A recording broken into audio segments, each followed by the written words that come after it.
porta àgata. L'esglegioleta sola, i a la vora hi ha la Irene, amb aquest edifici, és un cub.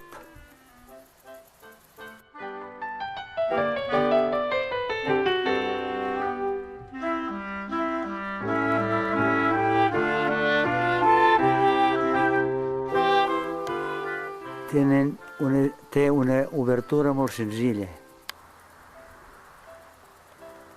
Una altra obertura senzilla al mig. Interior de l'ermita,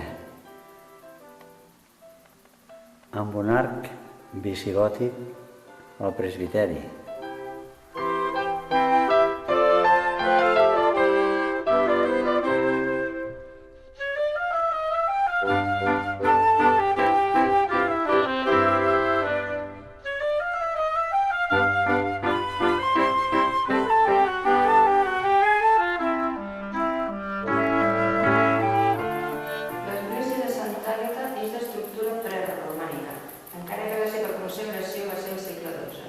Es tracta d'un edifici complex,